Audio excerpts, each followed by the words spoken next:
Yo, what's up, people? I'm your host, JWil. This is Inspire God's People, where we balance faith and business to guide you to your purpose.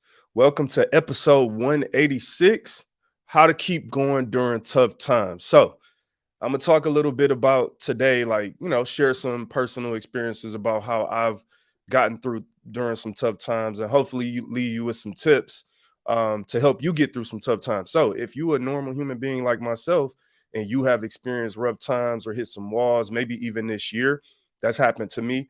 I'm gonna share some of my little tricks and tips and how I overcome those things and keep going. Also, we just gonna get real with each other, you know what I'm saying, and try to be vulnerable a little bit about how we can endure the tough times moving forward. With all of the hope of like, if I'm sharing with you how I've gotten through, maybe you sharing with somebody else, that we being real with each other and helping each other through some tough times versus what we like to do today is just try to act happy versus be happy. The internet makes it really easy to act happy. So we're gonna talk about that. But before I jump into that, my mom had a crazy huge accomplishment. So I'm gonna tell you why I'm proud of my mama. We're gonna spend a couple of seconds talking about her. We're also going to talk about um, financial stress during the holidays and how to kind of overcome and deal with that. And then I think lastly, what we're gonna talk about how to get a head start on the new year. So of course, the new year is coming up next week, but I'm trying to get ahead of that. Like we don't really wait, you know what I'm saying? I believe in a happy new day mindset, not just a happy new year mindset. So we're going to talk about that and just kick it on like, yo, how do we get ahead? But a lot of this is about you being able to be reflective and real with yourself in order to prevent, shortcomings in the future. You got to be aware of where you fell short and be real about what you're dealing with in life and not just trying to front for everybody like again we try to do. So listen, this is episode 186, how to keep going during tough times, with me, your host JWil. If you like this content and enjoy this show, please share, subscribe to Inspire God's People on YouTube, Instagram, all those good things, Facebook, and help us keep moving forward. I'm excited about the stuff to come in the new year, but we getting a head start right now. So yeah, this is Inspire God's People. Stop saying what you gon' do till you do what you said. When you opened that Bible, you knew what you read. You felt it deep in your soul. The promise did not expire. Be inspired. I can see beyond the tears you cry and the pain you feel. I saw every hill you had to climb just to make it here. When you say you ain't afraid to die, is it faith or fear? All right, guys, people. So first, we're gonna talk about my mama. I'm gonna tell you why I'm proud of my mama. She had a huge accomplishment. What we talking just last week, actually. My mom went back to school, and she didn't just go back to college. She went back to my alma mater, Oakland University, and she graduated with her bachelor's.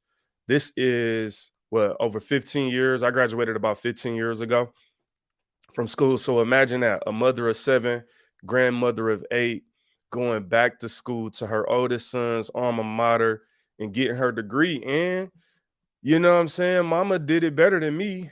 She graduated magna cum laude. So shout out to you, mom. Just for being an example. Like what I'm proud of my mom for real is just the fact that like you have seven kids, you've sacrificed so much through the years where you couldn't get your stuff done in the timing that you might have wanted because of the responsibilities that you had as a mother, as a wife. And first of all, let me just say you killed those responsibilities. Killing those responsibilities have always been there for me, throughout my life. And I think about the fact of like, man, growing up, you talking about waking me up for school, 6 o'clock in the morning, so I can get to the bus stop, or really five something, so I could get to the bus stop at 6 o'clock. Because a lot of times I caught the bus to school. So just for my mom being so dedicated in that sense, I always woke up to some hot chocolate, some sausages, some toast, some eggs.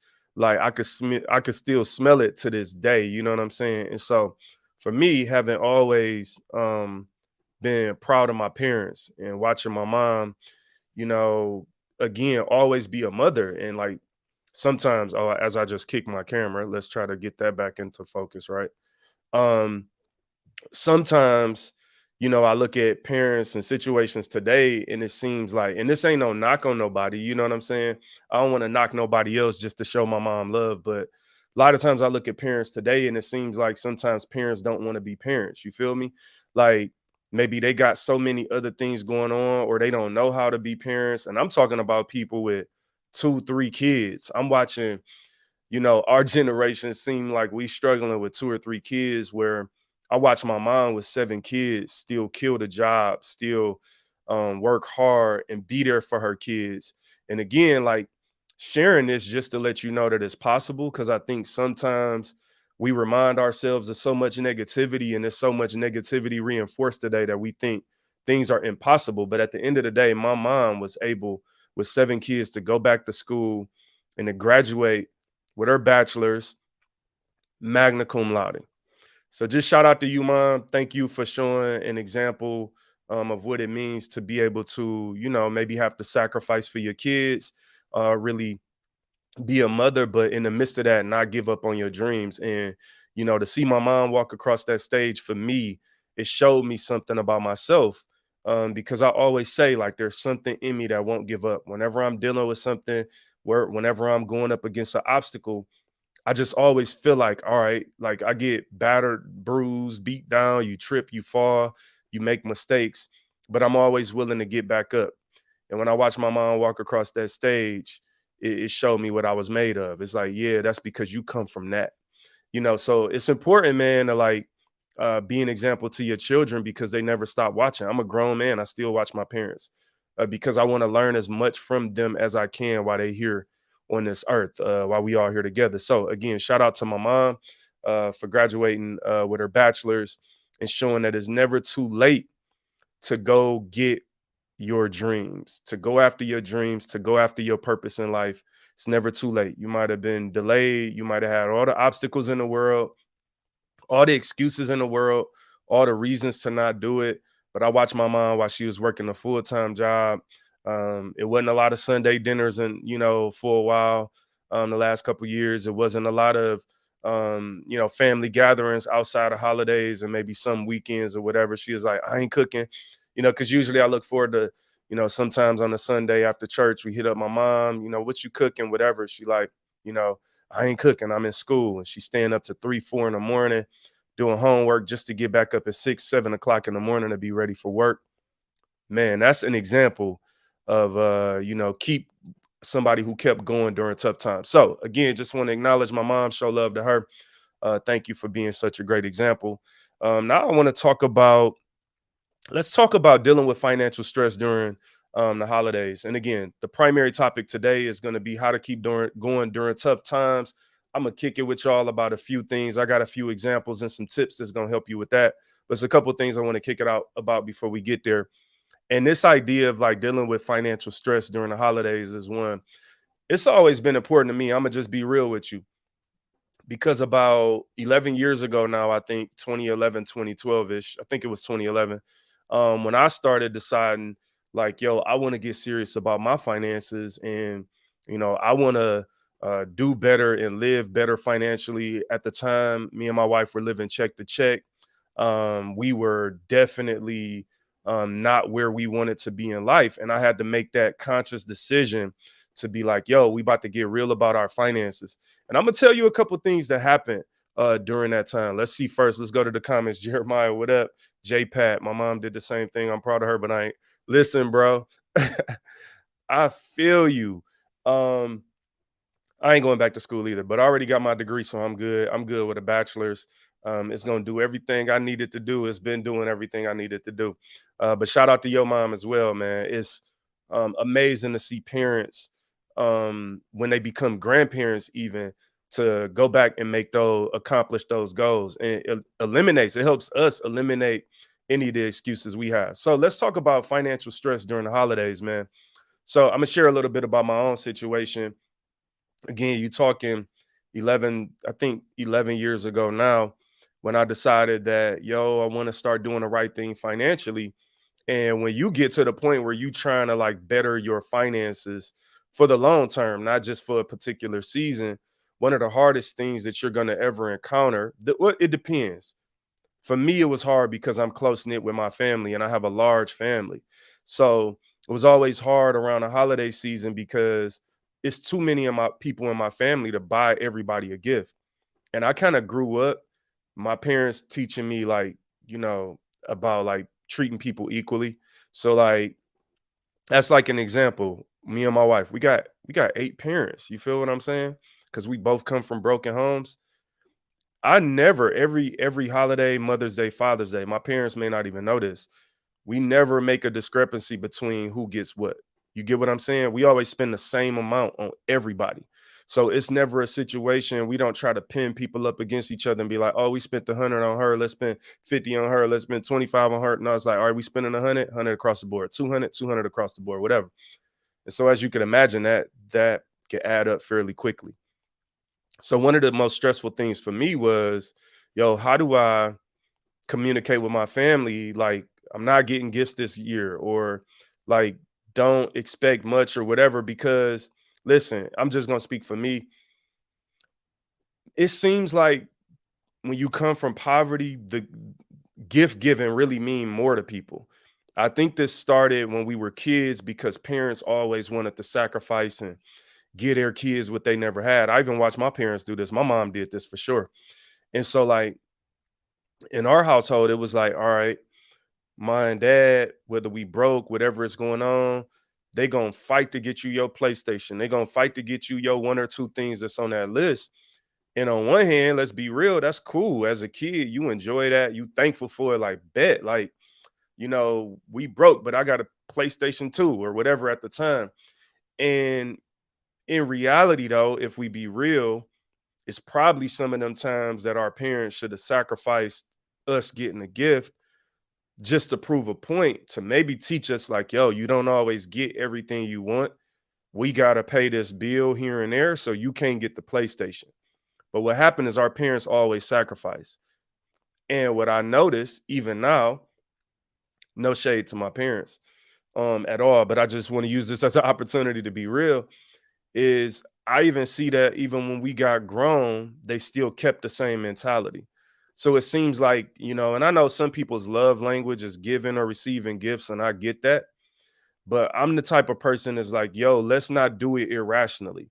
And I think where the stress from financial times come from is with irrational responsibility to purchase gifts. And what I mean by irrational is like when you don't have it, or when you have other things going on, freeing yourself up from that responsibility so you could just be like, yo, I can't get the gift. Like, I can't do it.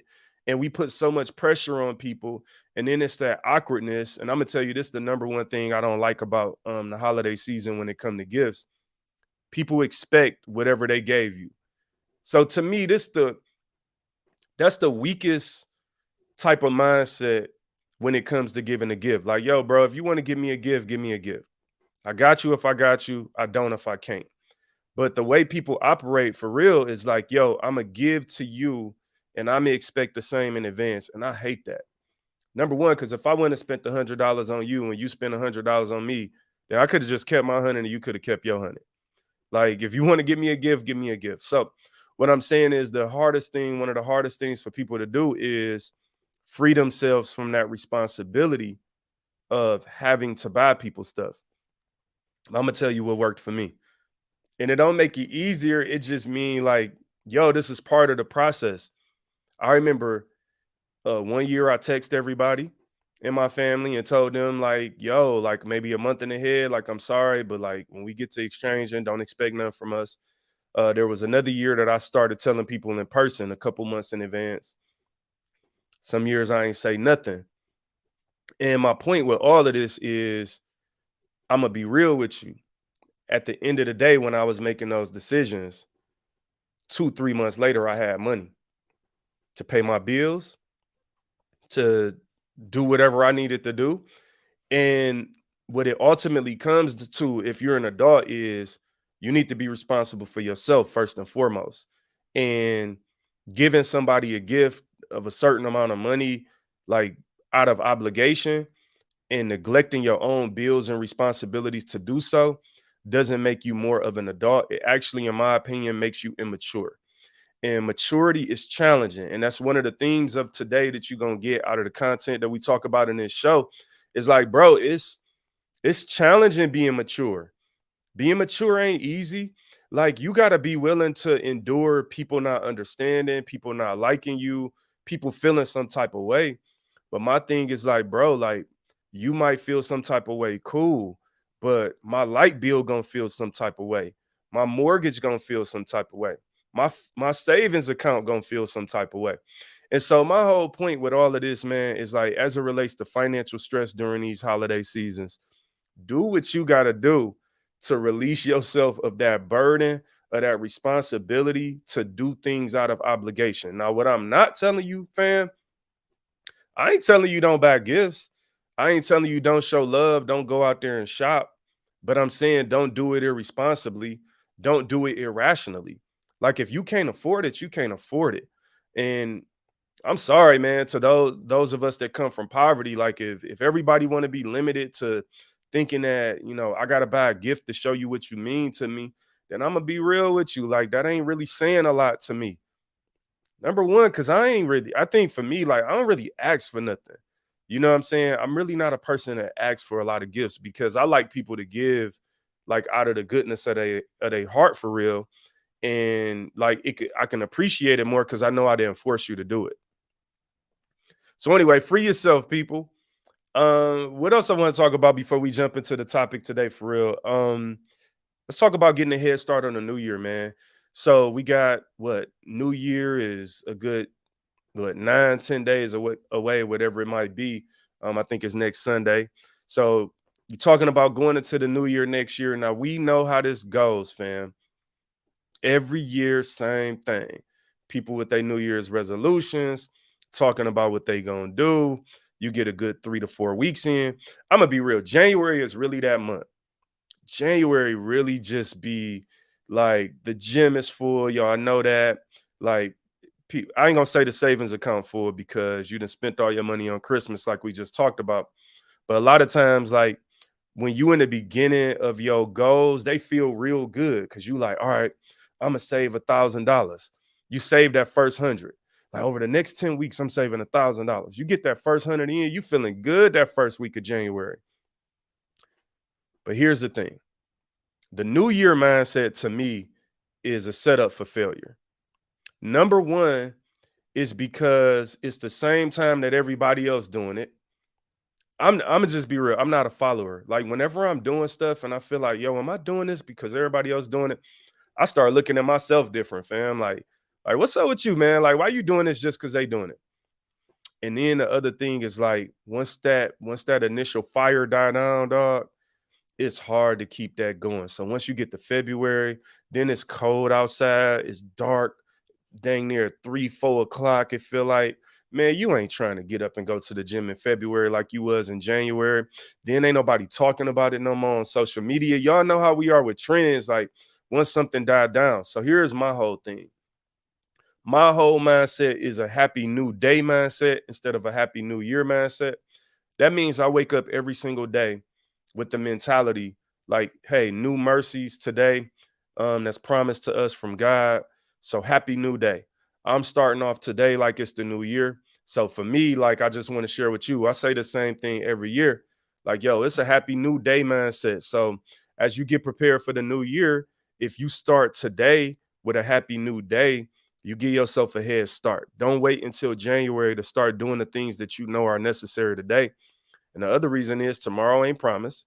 The last reason is, if you give yourself a head start, by the time you get to 2 weeks away from now, you already, then save whatever you got to save, or you already 10 days into your workout, or whatever the thing is that you putting off until next week.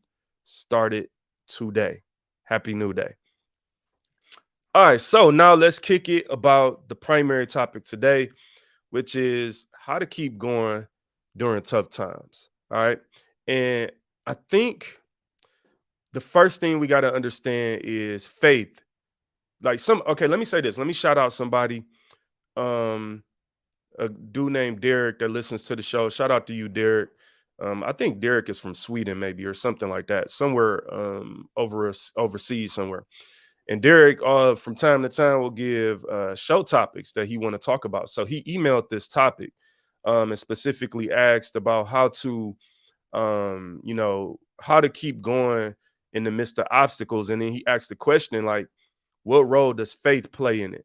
So, Derek, first things I want to say to you and everybody else, excuse me, faith is when, as it relates to how to keep going during tough times, faith is the lead actor in the movie. Like, faith is the hero in this movie, fam. So if this is Fast and Furious, faith is Dom. At the end of the day, it's going to be close to impossible to make it and endure during tough times if you lack faith. So I want to give you 3 tips and things for me personally, that have helped me and that continue to help me. So, first, let me say we all endure tough times, man. And this year in particular, I've had some tough days. I've had some tough seasons this year, and it's been weird because it's also been an amazing year. And that's one of the crazy things about life. Why I don't like to just define something always as good or bad. It's like, yo, like if I'm being real with y'all, in some ways, this has been the best year of my life.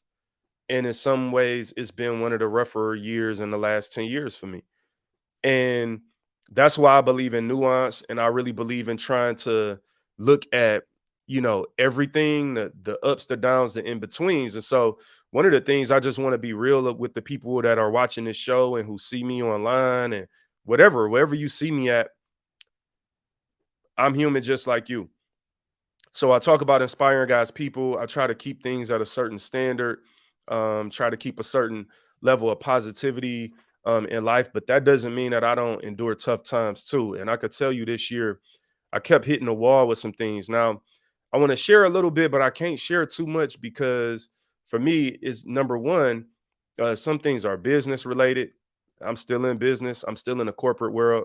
I always respect confidentiality, also kind of respect people and situations, also respect the fact that I'm still trying to go somewhere in life. So the way you talk about things publicly, you got to be mindful of that, especially while you're still in the midst of them. So maybe, at a later date when I get, beyond some of the stuff, I'll be able to talk about it. But just generally speaking, I want you to know that, like, when you get somebody like me on the internet, don't think that somebody's perfect.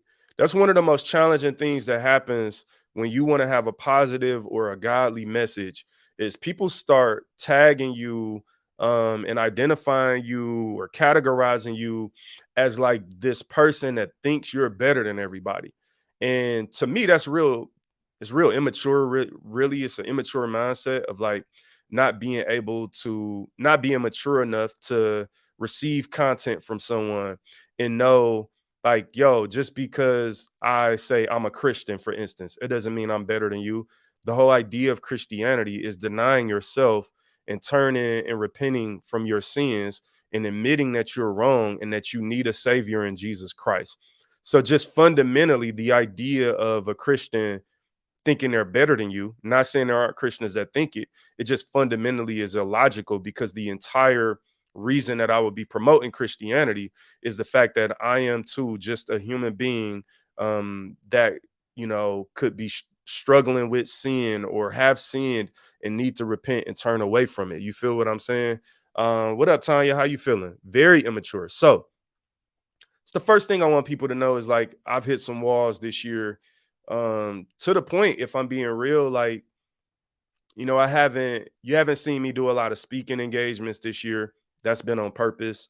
I have this podcast. This is a platform that I truly believe God has called me to.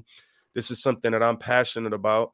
And at times it's also therapeutic to me.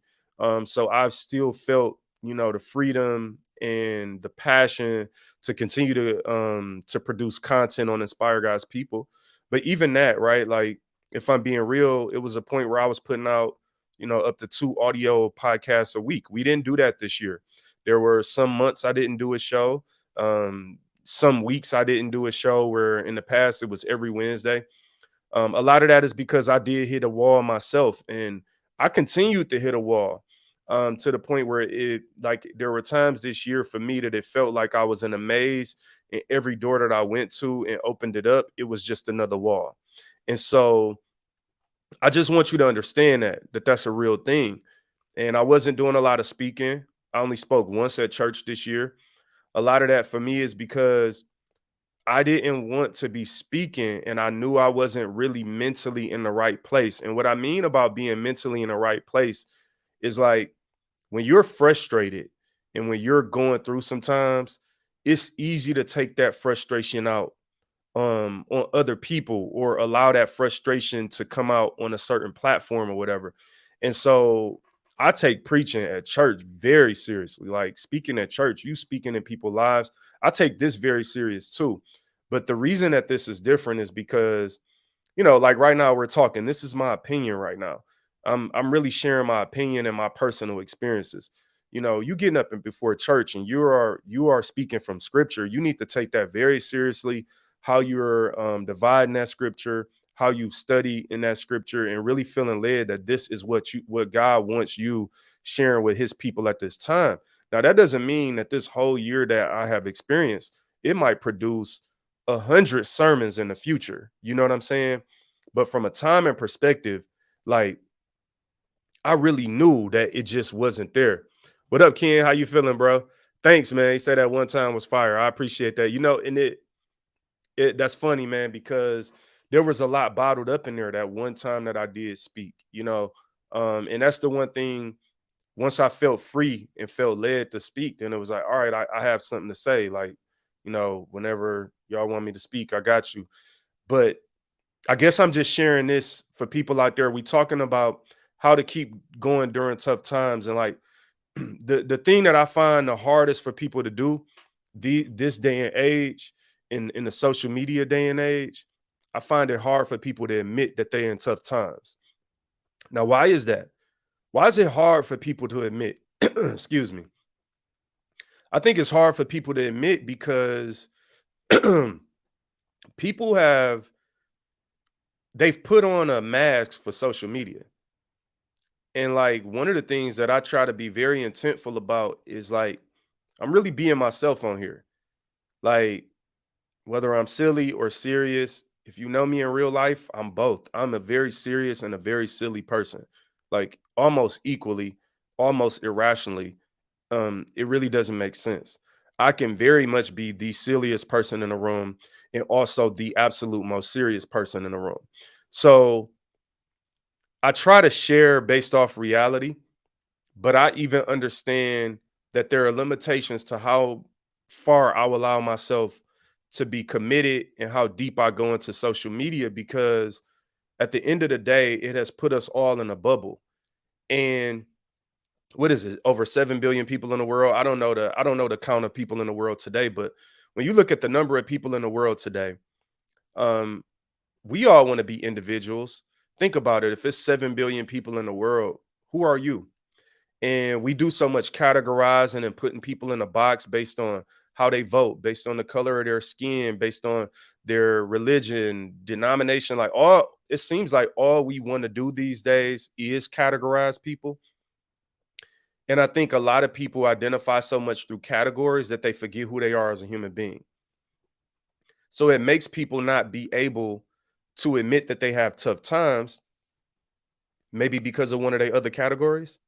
Maybe you're categorized as an influencer, so you can't admit that you too are going through tough times.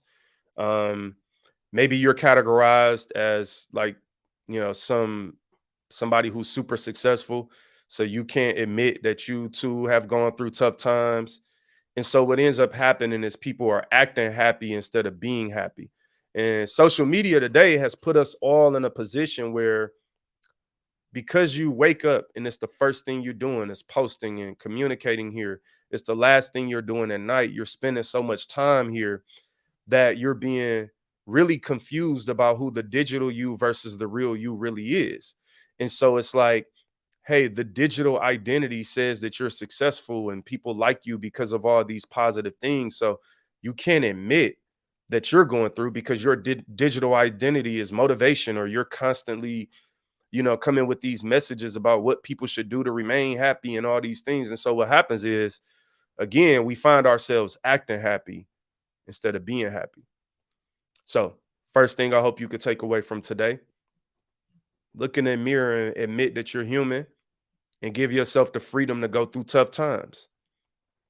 Now, once you do that, I think when you find yourself in tough times, what ends up happening is the beginning is revealed.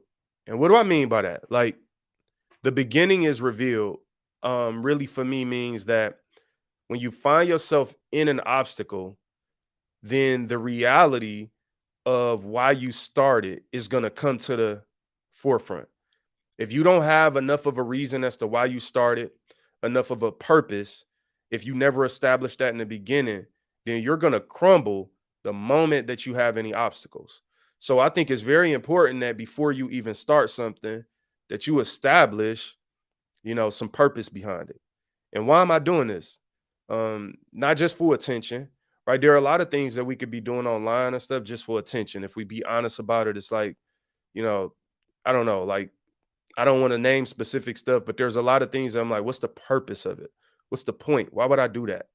And that's how I kind of like approach this stuff is like there has to be some purpose behind why I'm even here or why I'm even doing this, because I know at some point it's going to get challenging. It's going to get challenging, people. Let's see what Ken is saying. It's not all it's all of that. It comes down to fear of judgment, vulnerability. It's taboo to some people cultures. So glad I finally gotten past that. I'm coming back to life because I started talking about it. I love that. That's that vulnerability and that reality that we all need, Ken. We need to be able to be real with ourselves. Like for me, right? When it comes to inspire God's people, I have this platform. I want to inspire people. I want to share my experiences and things that I've learned and gone through to be able to help others go through it, right? But I always try to balance that out. And I'm not saying by any means that I do it perfectly, but I try to balance out even with the stuff I share. I don't share everything because it's not the time or season for everything. It's not the time or season to talk about every single success. I try to share what's relevant with people, but I also try to be mindful of my real life. So, like, I'm aware when I'm coming on here and inspiring other people that I don't want to empty my tank to the point that I've given so much here that I don't have enough to give or I'm not replenished at home or in my real life. And sometimes there's so much to gain from like an online following or being an influencer. That can't be the purpose why we doing it. That really can't be the purpose why you're doing anything in life. It's to just simply gain, gain, gain. Because at some point, if all you're focused on is gaining, you will have sacrificed something that wasn't worth losing in order to gain what you did. I think about this in my career. I've been in corporate America at a Fortune 50 organization for 16 years, growing my career, climbing a career ladder, starting pretty much at the very bottom, you know, um, entry level as ever, right out of college. And even as I've grown my career, I've had to ask myself, how much do I need to gain? And what am I willing to give up in order to gain it? I won't get into the specifics of all of that because I'm still in a career. Like I said earlier, there's some things sometimes in business. It's not wise to share every little thing in the heat of the moment while I'm still growing my career. But I'm just saying that those are the type of things that I think about as it relates to that. Like, I want to think about how much do I want or need to gain because everything has a price. You are always going to sacrifice something to go somewhere. I really can't think of nothing in life that doesn't require sacrifice of some sorts. So the question is the sacrifice worth it? And you can't just look at the next social media influencer. You can't look at people's cars and houses. That's why it's always really silly for me, in my mind, for people to show off that type of stuff. Like, I don't really need to see your house. I don't really need to see your car. It doesn't really do a lot for me because I don't know what you gave up to get it. Maybe you got a Ferrari right now. So what we do is we see somebody our age with a Ferrari or from our city or whatever, from the same walk of life as us, or they got a Bentley, or they have something, and we start coveting things. And it's like you're coveting these things, but you have no idea what the price was. What if that person gave up their family, gave up their wife, their relationship, gave up a relationship with their children? We do realize this is a thing, right? There are CEOs that don't know their kids' favorite color. So one of the things that's happened in life, and we're still talking about how to keep going during tough times, but I'm laying somewhat of a foundation for the conversation that I want to continue to unpack. And one of the things that happens in life is we don't know how to value things. We don't know how to put a value on something for ourselves. You know, I don't look online at people and see success, or even meet people in real life and see success without seeing sacrifice. If you're going to look at somebody's success, you have to look at their sacrifice. Some sacrifice is good. Some sacrifice is worth it. But not all sacrifice is good. Not all sacrifice is worth it. I'll give you an example. If I have $10,000 and I show you $10,000 and you like, oh, okay, that's fascinating. Let's say you don't have $10,000, right? This is all relative. It's just the arbitrary amount of money. It doesn't matter if you think 10,000 is a lot or not. But if I have $10,000 and you see it and you want it and you think higher of me because I have it, the real question is, what did I sacrifice? Because I could tell you when I touched my first $10,000, there was a level of sacrifice behind it that a lot of the people around me weren't willing to endure in order to get it. So people will say they want something. People will say they want $10,000. People will say they want a particular house, they want a particular car, or they want a particular anything, but they don't count up the cost. That's Bible. Jesus says to count up the cost before even considering following him. And he uses the example of, like, who starts building something and don't, count up the construction costs. So that's really one of our main issues, is counting up the cost. So let's say I have $10,000, but I didn't spend any money on Christmas this year. Let's say my birthday came in February, which my birthday is in February, and I didn't, take a big trip or buy myself a big item. Let's say my wife's birthday came up and we agreed that we weren't going to do anything crazy for her. Let's say I decided not to buy any new shoes in the summer, kept the same shoes from last year, and went through whatever I went through to get my money, and then got $10,000. Now, the question is, are you willing to sacrifice for your 10,000? The answer to how bad you want the 10,000. Now, you might want $10,000, but do you want that 10,000? Because that 10,000 I got, that kind of 10,000 came with sacrifice. Now, I also want to share with you that there is some truth to the example that I just gave. It's not 100% accurate, but fairly accurate in different parts. Meaning, when I touched my first $10,000, it came with all of those sacrifices and more. But it also came with purpose. There was a reason I was saving $10,000. There was a reason I needed $10,000. But we didn't take any trips when everybody else was posting all their pictures of trips. I didn't buy any J's. I didn't buy any Yeezys. My wife didn't have a Gucci purse. I wasn't able to stun on everybody. We're living in a 1-bedroom apartment. We're with the air conditioner in the window. You know that joint? They still make those. When the air conditioner in the window, right? Like, that mean the whole house ain't getting cold. Just that part of the house. That part. That part cold. Stand over there. Stand right, that one right there. Yeah, I've been through that.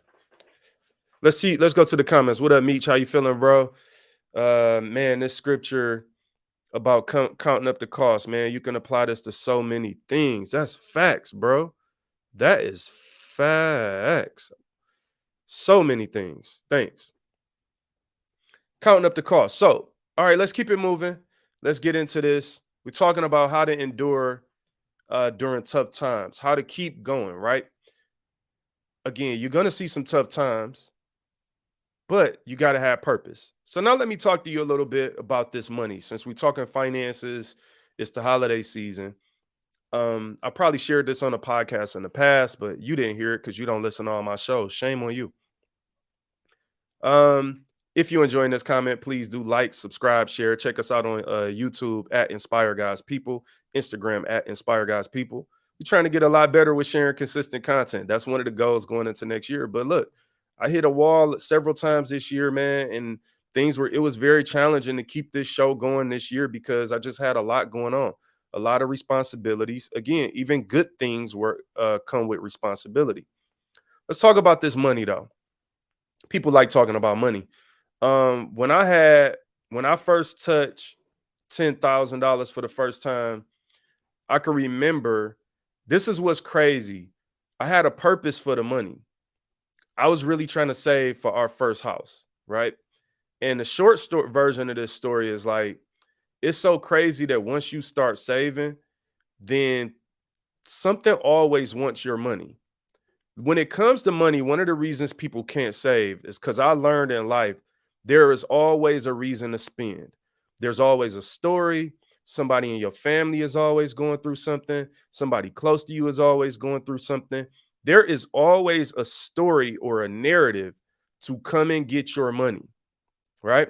And that's why it's hard for that's why some people literally can't save money because somebody or something you love or like there's always a reason to spend it. So money, like saving money takes a level of discipline that's almost savage. I remember I had this purpose of saving for a house. And I'll never forget, like, there was this opportunity to take a family trip. And I decided not to do it. And everybody wasn't happy. My wife wasn't happy about it. And that was something I had to endure. Now, you're talking about an obstacle. You have this purpose to save the money. My wife was on board with the reason when we first started saving. And this ain't to throw my wife under the bus. Maybe I should have thought twice about this story. So let's get past this part very quickly. But when we got to the obstacle was the family trip. She lost sight a little bit of our original purpose. So I want to really get to really the first thing I want you to think about as it relates to this. Here's the first tip. The way you keep going during tough times, very first tip is to establish purpose, revisit purpose, and redefine purpose if necessary. Establish purpose. So I told you in my example, when we first started, we had established the purpose that we were saving for a house. That was the reason we needed more than $10,000. 10,000 is an arbitrary example. All right, we saving 10,000 for a house. Now, this wasn't the only thing we did. There was things with your credit and getting things together, but I'm just focused on the one thing with the money. So when I got to the hard time, the obstacle, which was something had presented itself, right? This idea of taking a family trip had presented itself and had become a threat to the money I had saved so far. We weren't at the 10,000, nowhere near it. It was just the first time for us that we had any money. Now, what do I mean by that? It wasn't the first time we touched money. It wasn't the first time we got a big check. It was the first time that we had used discipline to have money that we didn't necessarily need at the time. This is a very challenging thing for people who are used to not having money. You are conditioned. You have been conditioned to live check to check and to basically not have enough inventory as it relates to money. You've been conditioned to deplete your financial inventory and have just enough. Whenever you've been living your life getting over on having just enough, then just enough becomes enough. And that's the problem for some of us why we never turn the corner financially, because just enough is enough for us, right? So it was the first time in our lives, me and my wife, where we could look in the bank and maybe have a couple $1,000s, right? And so she was seeing that thinking like, yo, this family trip just popped up. We got the bread. The bills is paid. You know what I'm saying? You know what I'm saying? Hey. Anyway, And she like, yo, we should be able to spend that. So in the midst of that threat, that was a threat. That was a code 7 red alert threat to my money. I had to revisit purpose. So we had established purpose as to why we were saving the money for this house. We needed to revisit that purpose. So it's like, yo, conversation with the wife, like, yo, like,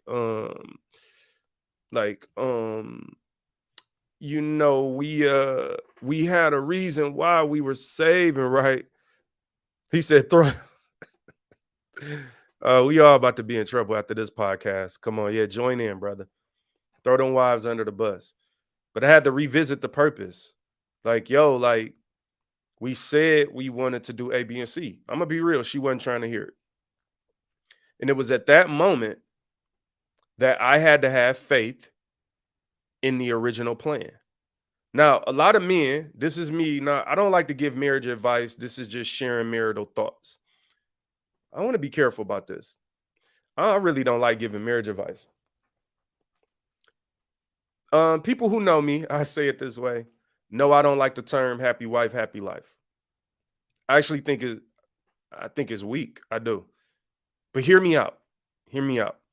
I think the term happy wife, happy life is weak because if you are leading something, then the goal should be long-term happiness, not short-term happiness. Happy wife, happy life, every time it's ever been presented to me has been based on short-term happiness. So let me use this example. In this example, my wife wanted to go on this family trip. She wanted to take this family trip at the time, in the short term, more than she wanted to save for a house.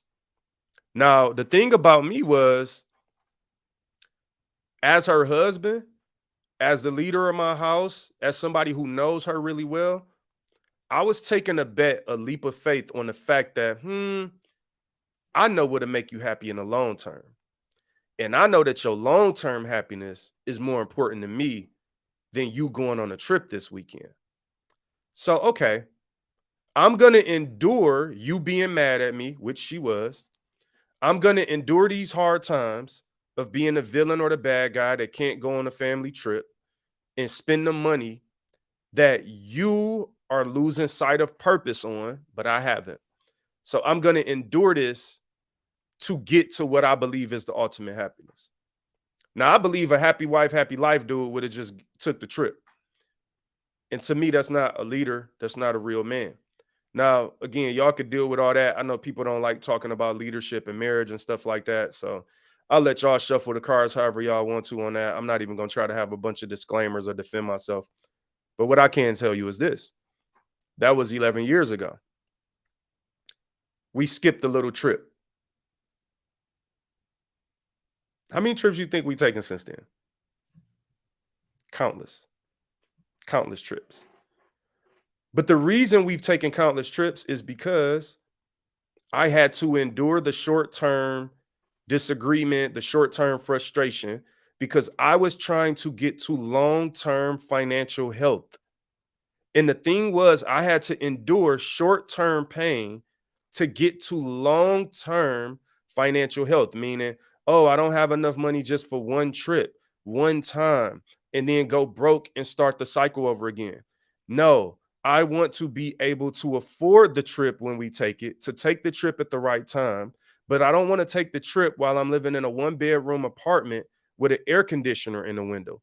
I want to take the trip when I have a home, when the home is comfortably paid for, when I have this. I don't want to buy you 100 gifts for Christmas if they're going to make me miss my mortgage payment or make me go broke.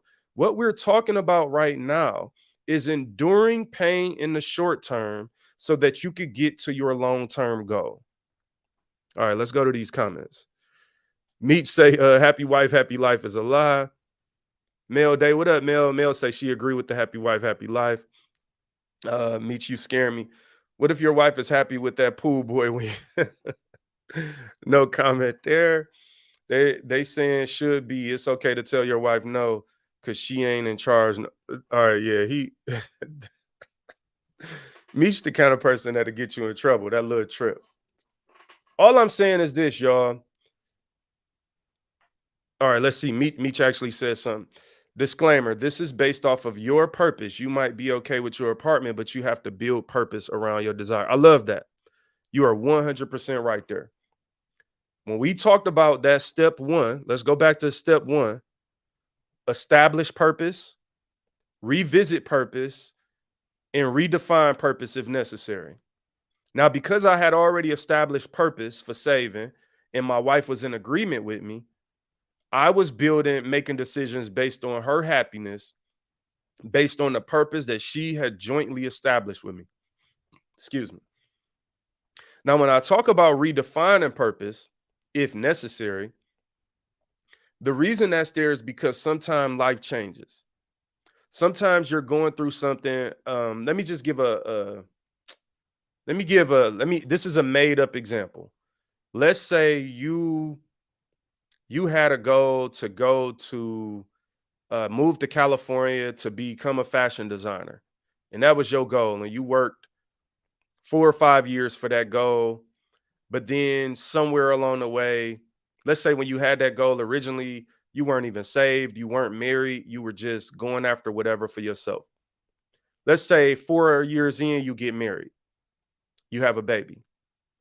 You might now have an opportunity to move to California for your fashion career, but then have to decide, I'm a new parent. Do I want to move my wife and my child away from her parents in Michigan? You might have to redefine purpose because the circumstances of life changed since the purpose was established. That doesn't mean that's always going to be the case, but I'm giving an example of we're talking about how to endure, how to keep going during tough times. And sometimes you have to redefine purpose. All right, let's move on to the next thing, y'all. Eliminate distractions. The second tip, as you think about how to keep going during tough times, is to eliminate distractions. Now, I know this is a very vague example when you start talking about distractions, but let's think about it. First, I want you to realize not all distractions are bad. And what I mean by that is it's very easy to identify distractions when they are something negative or something bad. But it's challenging to identify distractions when the thing that is distracting you in and of itself is not negative or bad. What makes it a distraction is that it's taking the focus away from your purpose. And so, what's an example I could think of for that? So let's think about this. All right, let's say you have a podcast, right? So I have a podcast, Inspire God's People. I have these goals and things that I want to do with this podcast. And let's say I have maybe I'm watching or let's say I'm watching another podcast or influencer, right? There's like 2 or 3 people I watch that I find valuable to my life. But there have been times that I've had to turn their podcast and their content off. Why? Because if you're making 2 podcasts a week and they're an hour each, and I'm spending 2 hours a week doing that, but then I find myself going through a stage where I haven't been producing the content for my podcast, then even though your podcast isn't bad, me committing too much time to that could be taken away from time that I should be in my studio strategizing and developing content for my podcast. So that would become a distraction. So whenever I find myself getting through in a hard time, always look for the distractions, because sometimes the distractions are actually what's pulling you into the tough time. And, I'll use this example of like if you were traveling and you were stranded and you had a backpack or you were carrying luggage or something, you might have to get rid of anything you don't need to survive in order to make your luggage and your baggage lighter. And so what happens for a lot of us is we find ourselves in tough times in life and things become heavy. And I'm sharing this is what I've gone through. Maybe it's different for you. I don't know. But for me, whenever I go through a tough time in life, everything becomes heavier, like physically heavier. Have you ever gone through something where you could physically feel it? Like it's not physical, it's internal. It's like you dealing with something, but the burden literally becomes heavy. That's why we should be casting it over to the Lord. I've done this. I've had to do this year. I recently done this. I recently had to literally cast my burdens over to God because something that I was carrying was too heavy. Too heavy. It was a disappointment I was carrying. It was a heavy disappointment, right? And that's how life is sometimes. Sometimes you get disappointed. Sometimes you don't reach your goals in the time that you wanted to. And these are the realities of life that we have to be willing to face so that they don't burden us or make us bitter or make us not value our own lives. And part of the reason I'm talking about this topic on this show today is because I want you to know that you can endure hard times. Like you can make it and you don't have to give up and you don't have to lose value or lose sight of the value that you are in this life. You are valuable even if you don't reach your goals. You are valuable if you fail. There's still purpose in your life. There's still a reason. That's why, what did we just say? Step number one, establish purpose, revisit purpose, and redefine purpose if necessary. But understand purpose is always there. That's why the Bible says all things work together for the good of those who love God and are called according to what? His purpose. Establish purpose, right? Revisit purpose, redefine purpose if necessary. But all things work together for the good. They work together. Let's deal with this idea of all things working together. It doesn't mean only good things work together. The good things work with the bad things to work out for you if you're called according to his purpose. Mel, you say you've been there with the weight. It's a literal thing. It is. It's a literal thing, man. And here's something I've learned in life, y'all. Do not try to rate people's problems. Don't try to rate people's weights. I think social media, because we're all in a bubble and we're seeing each other every day, you're looking at people's lives and you're making the decision on how they should feel based on what you see. Some people have a beautiful family and they have beautiful kids, so you think their life is just easy. Some people have a beautiful house, so you think their life is easy. Some people are millionaires, so you think their life is easy. Some people always say the right things, so you think their life is easy. Some people are beautiful. Beauty is one of the most deceptive things in the world. There are beautiful people that the only thing we can ever see when we look at them is beauty, and they could be going through the most pain on the inside. So I'm telling you this, like, let's not look at each other. Don't look at me and think because I got inspire God's people and oh, like he always talking like this, or he a business dude, or maybe I'm a little successful or whatever. Like, don't look at my life and think that I'm not, you know, able to have problems. It's a very frustrating thing when people do that. When people look at your life and try to point out, things. Do you know how many times? I'm gonna give you an example. You know how many times in life that people have told me, this has happened to me so many times over the years. Oh, the reason you're able to do that is because you don't have kids. Wow, okay. So the reason that I'm able to commit to successfully building or developing something, seeing it through, having discipline through the ups and downs and in betweens, um, evading and going through obstacles that you've never even seen is because your kids are your excuse. And because I don't have kids, you don't see your excuse. So now the only reason I am doing what I'm doing is because I don't have kids. People say that to me a lot, more than you would think. And it's not always said with malicious intent either. That's why it's a very interesting observation that I've made through the years that people just easily say to me. Now, if you know me, you know that I want kids no more than anything. That's what I want. I want kids. And in my mind, the thing that's an excuse to you will be pure inspiration to me. If you think I'm working hard now, if you think you've seen me give any effort now,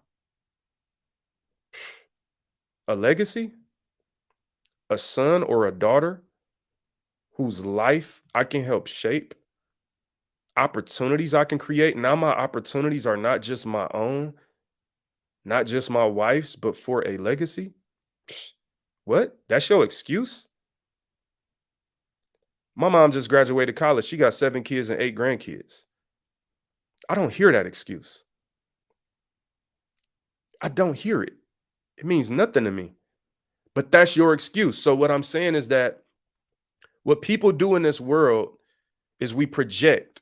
We are constantly projecting on other people, projecting our problems, projecting our beliefs, projecting our experiences, good or bad. There are some people that think no marriage is good because they've never seen a good marriage or never experienced a good marriage. No guy is good. No woman is good. Why? Because of your life? Don't project your life on mine. Don't project your shortcomings on mine. Don't project your doubt or disbelief on me. No, I'm not limited by your doubt. My life is not limited by your fear because I have faith. And that is, yeah, y'all, like that's really a real thing. Like legitimately, people have said that to me. So I want you to think about eliminating distractions.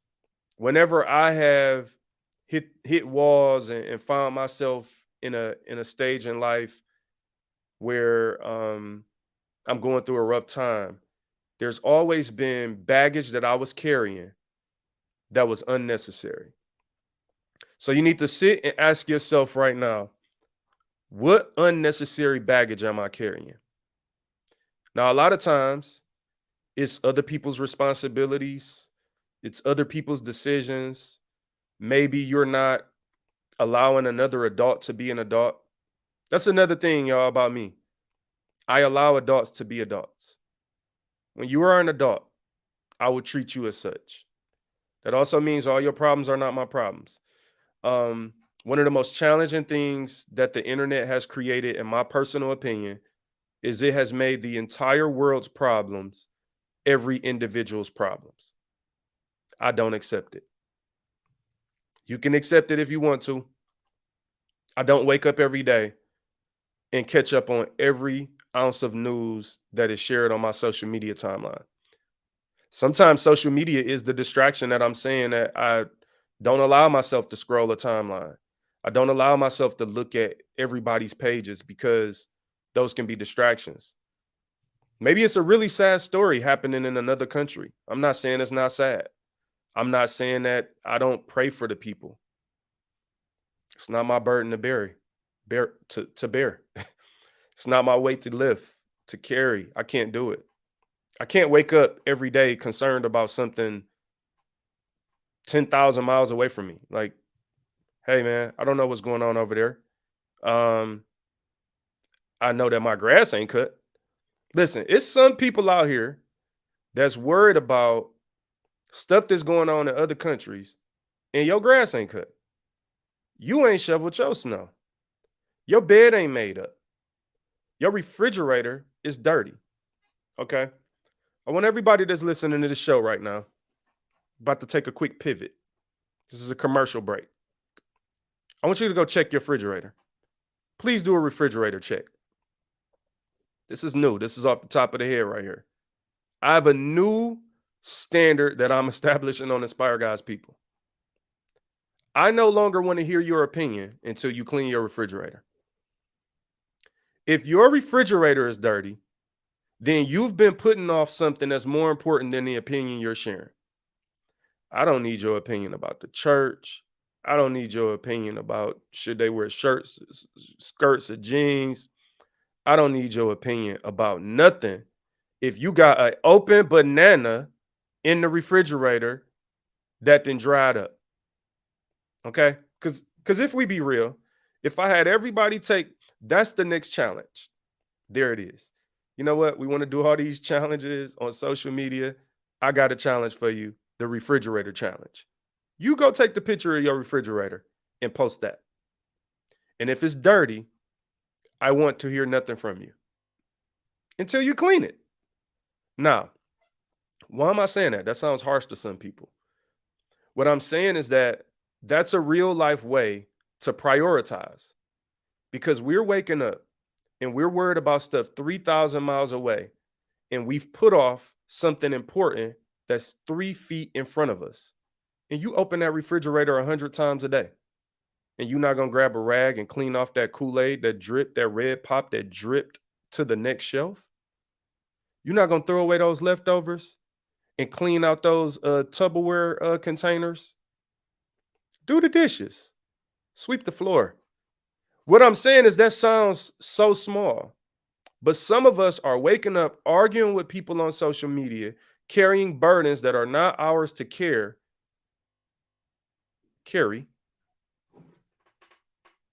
I can't talk. We carrying all these burdens and we ain't even cleaned the fridge. King, what up, bro? Refrigerator challenge. Like, I'm trying to tell people, let's do the refrigerator challenge. And if your refrigerator ain't clean, shut your mouth. I might have just solved a lot of the animosity and the ignorance that goes on online. Just do a refrigerator challenge. Refrigerator ain't clean, shut your mouth. Why am I saying that? It's something that's easy to do. It doesn't take long to do. Anybody can do it. And there's no listen. Hey, young lady, you online half naked, twerking and dancing all over the place. Put some clothes on until you clean your refrigerator. Hey, young man, nice abs. Great. I see. Okay. Picture at the beach. Put your shirt on until you clean your refrigerator. I don't want to hear what you think about whether or not we should be celebrating Christmas or not, sir, because the tree fell off the moon in the Bible. Clean your refrigerator and then tell me about the Christmas tree. Refrigerator challenge 2023. I need y'all to do this. I really need y'all to do this. Stop scamming until you clean your fridge. Facts. Listen, y'all.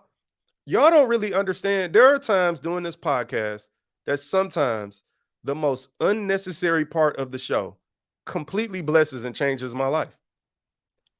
My goal when I do this show is to literally give you something tangible every episode. I believe that. We on episode 186. I literally believe if you go listen back to episode 1, there's at least one thing tangible on every single show. We're not just talking. We're not just throwing out opinions.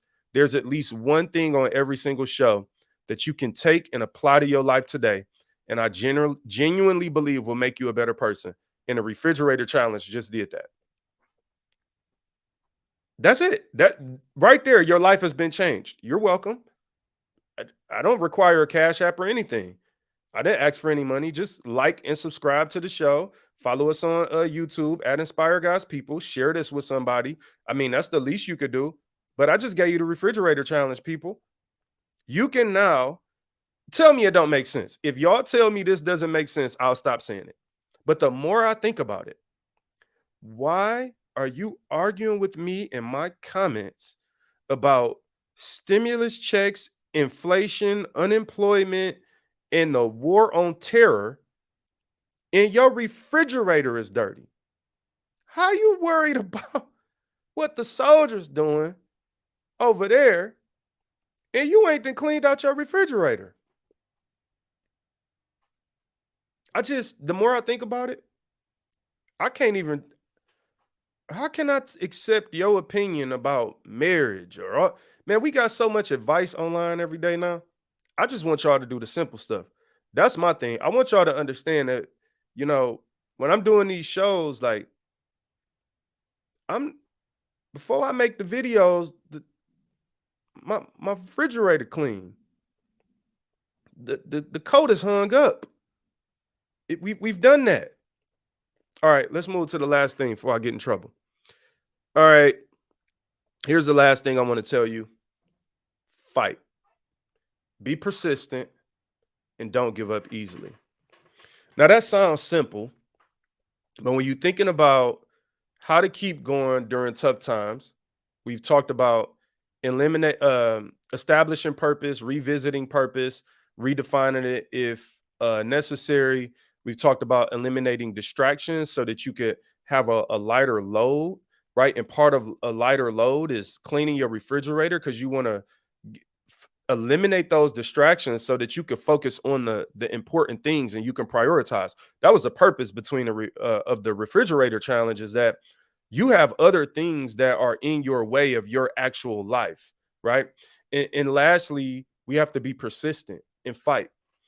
And I'm saying this because for a lot of people, when they get to tough times, the first thing that they want to do is give up.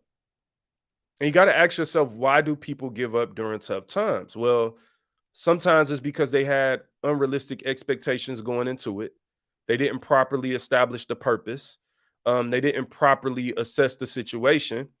I'll give you an example. I grew up on 7 Mile in Detroit.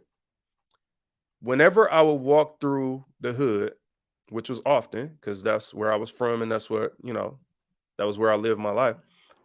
Whenever I would walk through the hood, I was always on guard for stray dogs. Now, I know people that live in the suburbs, this don't make sense to you.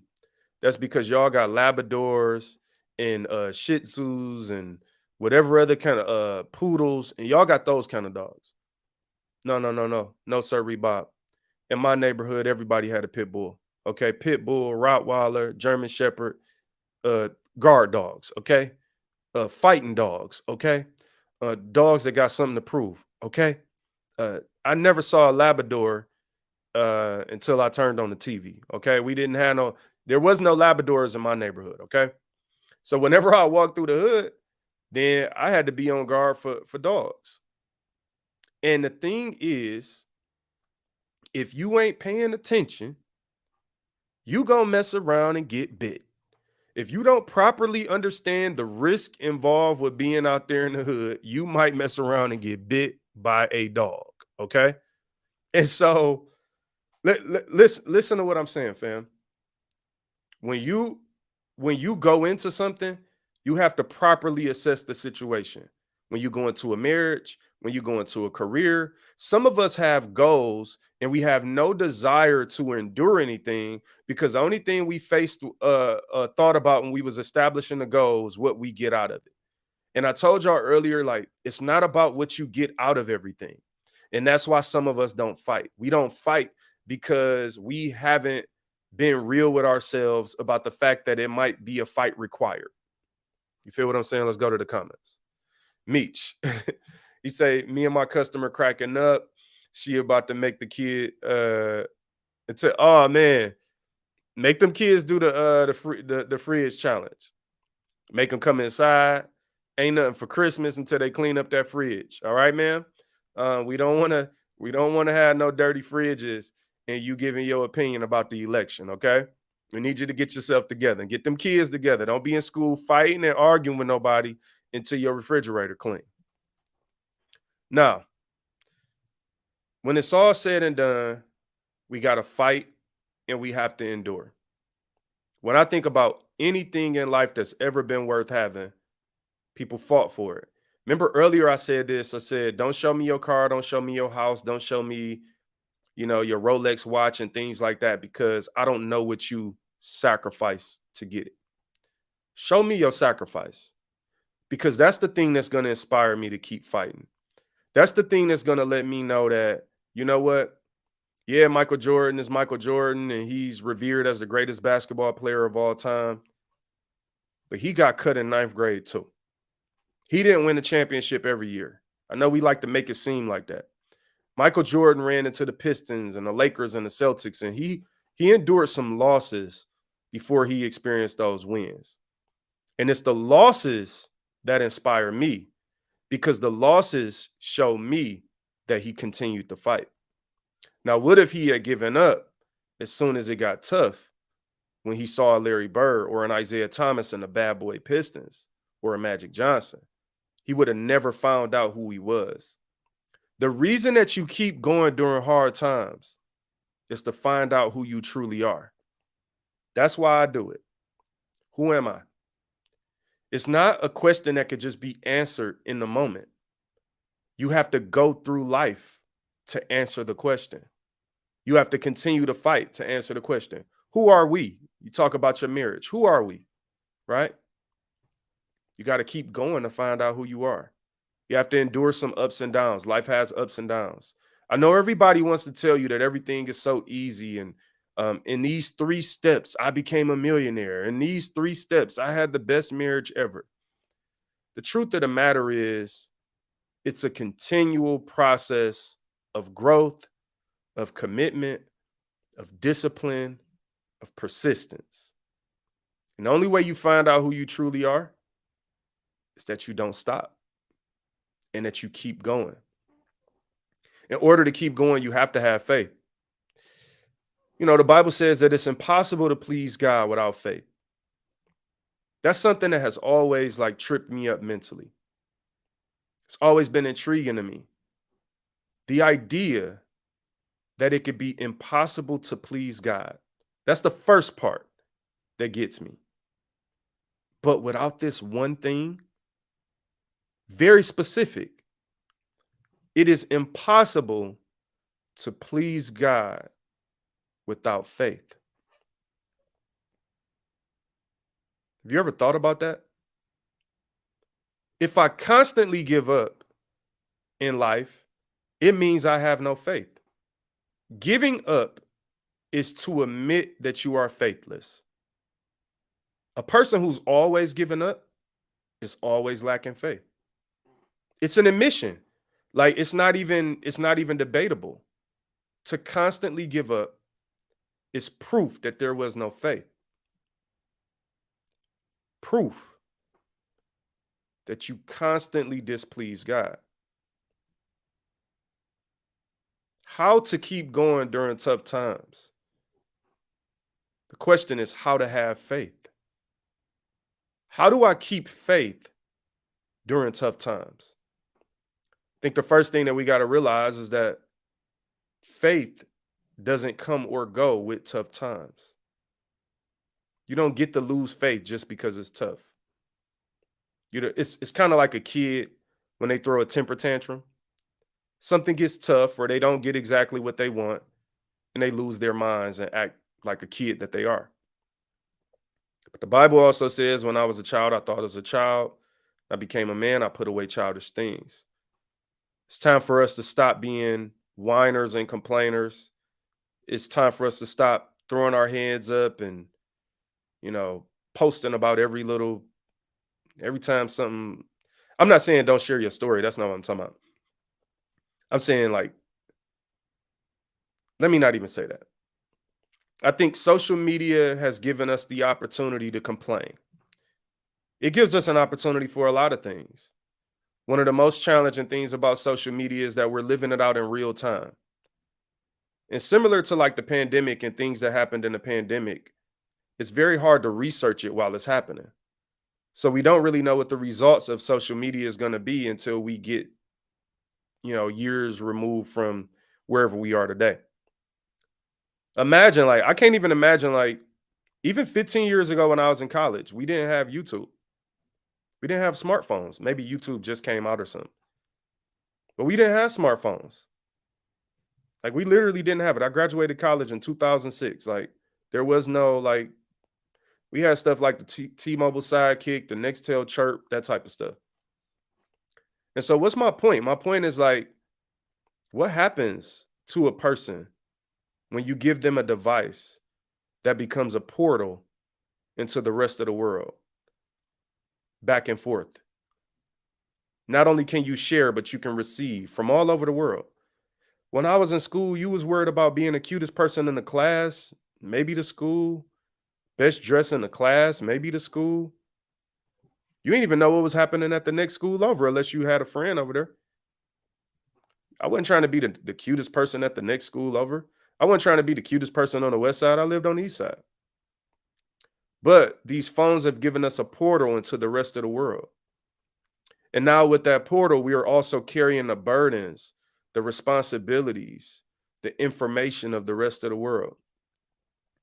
And we find ourselves really living out a case study and an experiment without realizing that we're in it.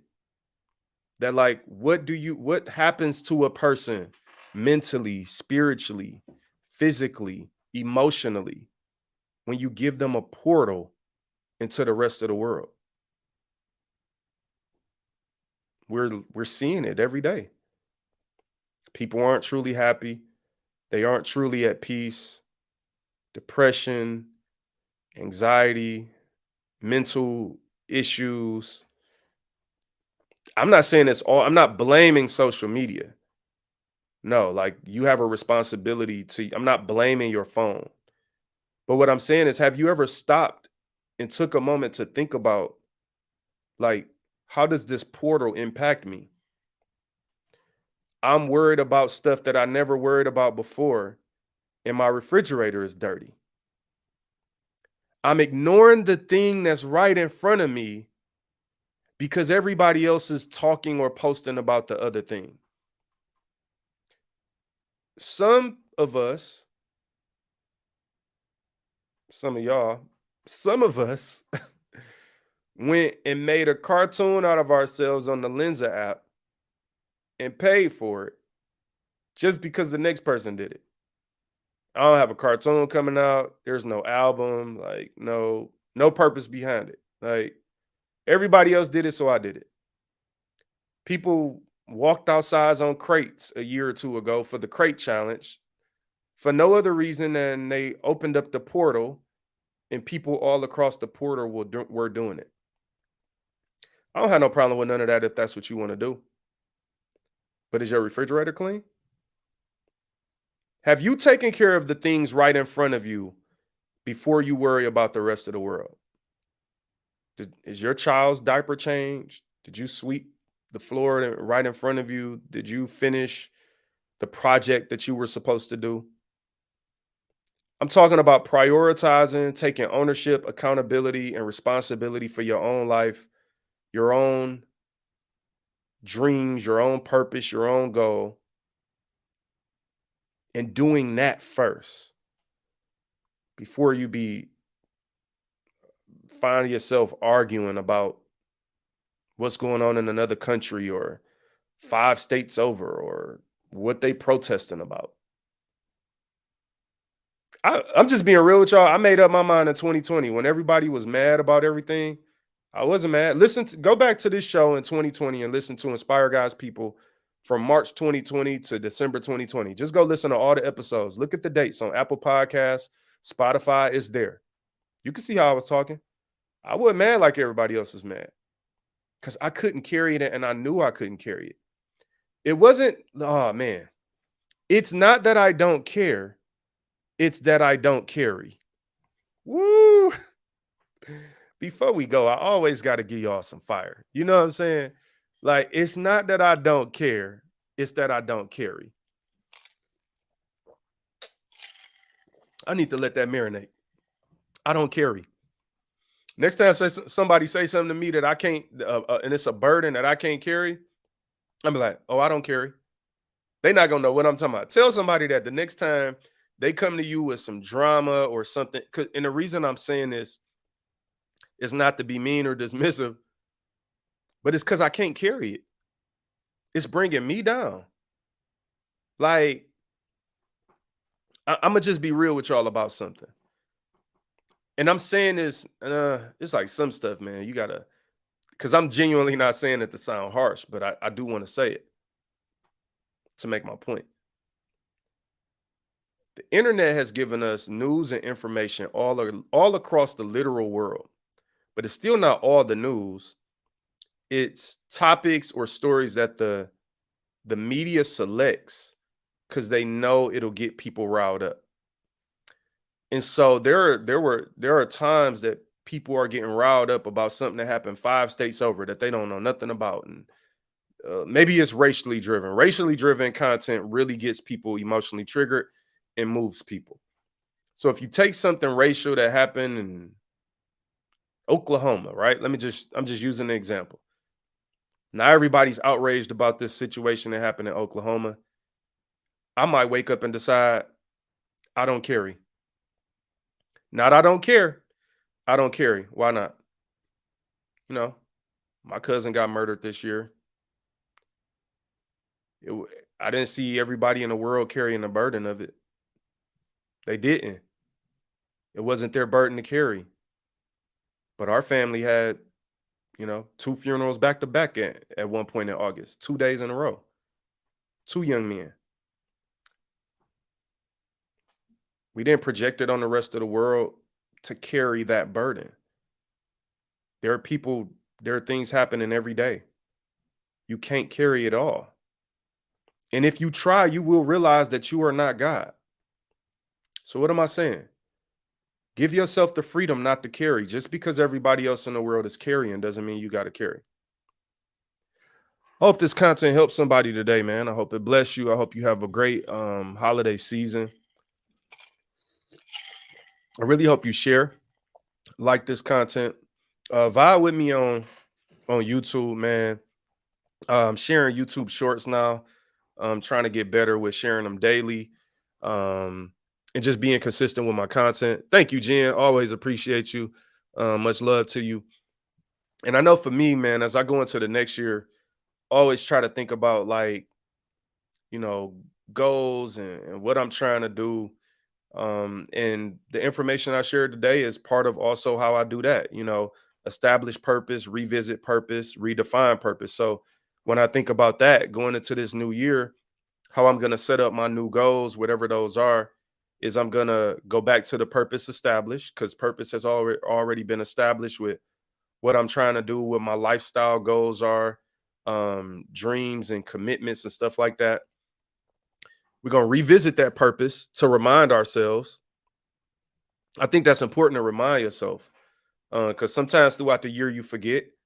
Sometimes throughout the ups and the downs, I forget, what I'm saying, why I'm doing something. And you want to remind yourself so that you don't act out of the unforgiveness. Like, so, if you are mindful of your purpose, why you're doing what you're doing and all that, that drives you. When you forget that, then you start acting different. I've been there. And then redefine purpose where necessary. I think I got a couple areas where I need to redefine the purpose behind my goals. You know what I'm saying? And that's a real thing too. And so ultimately, I hope you could take away from today, man, that you're human. Give yourself the freedom to be human. All this idea that everybody's so perfect, like, it's just weird to me. I'm just being real. It's just weird to me. That's what I don't like about cancel culture, because I kind of think, well, we all should be canceled then. If you're gonna dig in somebody's, I've seen stuff like, I remember this. I'm not even gonna say his name because I don't want to bring up some negative and attach it to a person, but there's a white football player came in the league like 5 years ago to the NFL, and he was a top like 10 pick or something like that. And I remember they had found a tweet where he said something racist about black people from when he was like 16. And they were questioning him about that. Now, granted, I guess by the time of the draft, he only like 21, 22, whatever it was, 5-6 years ago. Cool, you can make that argument. But I mean, what you say when you was 16? What did I say at 16, bro? Y'all, man, you think I want it held against me some stuff that I said when I was 16? I don't want what I said at 26 to be held against me, because that was an immature person. So just this idea, man, that we got to go around self-righteously judging and canceling everybody, and I don't carry that burden. I don't carry. I'm human. I'm trying to learn. I'm trying to grow. I'm not better than nobody. I'm not like, I don't think I'm better than somebody. I don't think like, oh my God, I am the golden child. And like, no, I think I'm human. I think I'll be struggling just like everybody else. I think I have wins just like everybody else. I have ups and downs, and I'm allowing myself to be a human being and to continue to try to cast my cares over to the Lord. You feel what I'm saying? And I think part of that, man. Tonio, what up, bro? How you feeling, man? What up, though? Check out Melody of Comfort, my guy Antonio Avery. Been knowing that guy since kindergarten. Ain't that crazy to have a friend from kindergarten? We were literally in kindergarten together. So shout out Antonio. Melody of Comfort is his brand. Should have wore that hoodie today just so it would have been a dope coincidence. Thanks, Meech. Appreciate you, bro. Let's see. Yeah, this was dope. I've been trying to encourage, especially during this time. Amen, man. Clean your fridge, cut your grass, love your family, and be thankful. I love that. I literally love that. Remember, you're not God and don't carry the burdens of the world. Thank God I ain't famous because it's stuff I've said yesterday. Hey, bro, literally yesterday. And look, man, I just hope and pray that everybody give themselves the freedom to be human and know that we need the Lord. Like we need Jesus. Like that's why we repent. Everybody falls short. This idea that somebody is perfect or whatever is just weird, man. I don't accept all this weird stuff in the world today. I don't. It's a lot of weird stuff. I just don't vibe with it. So look, rock with Inspire Guys, people. We're gonna keep putting out content. Check out the YouTube short clips, man. I try to post them every other day. It's at Inspire Guys People on YouTube. Still dropping new content on Apple Podcasts. If you prefer the audio, check it out there. But I hope y'all have a great time with y'all family. That you definitely enjoy this holiday season, man, because there's a lot for us to be thankful and grateful for. And even if you having tough times, I pray that you endure. I pray that this show today, man, that I said at least one or two things to help you out. If you don't take nothing else away from this, please clean your refrigerator. Like I might have to I think I'm gonna retitle the name of this episode, Clean Your Refrigerator. That's what we doing. I'm changing the title. It is what it is. You know what I'm saying? My guy Antonio, yeah, walking to school together. Hey man, I remember those days. So appreciate you, bro. Look, much love to everybody out there, man. Y'all do what y'all doing with y'all families. You say you was literally thinking, hey, that's fire, bro. Yeah, man. We we had a dope talk today. A lot of dope things hopefully was said and received from people. So especially anybody who missed it, definitely go check it out when I jump off and let me know what y'all think, man. But please do like, subscribe, and share. Share it with somebody. There's a lot of people going through, man. Not just in this season, but just period, especially with social media puts people in a position to try to live up to things that nobody can live up to. And that's another thing. Like with me, it's like, nah, man, I let myself be human. Like, bro, you a human. You can't live up to all this stuff. Like, it is what it is. No doubt, Tonyo. Thank you, man. Much love, bro. Everybody have an amazing holiday. And I'm sure I'll be posting some crazy stuff over the next few days. It always depends on what happened in life. I'm telling you, I just wake up and I just post whatever. I let life do the posting, man. So much love. God bless y'all. Be easy, man.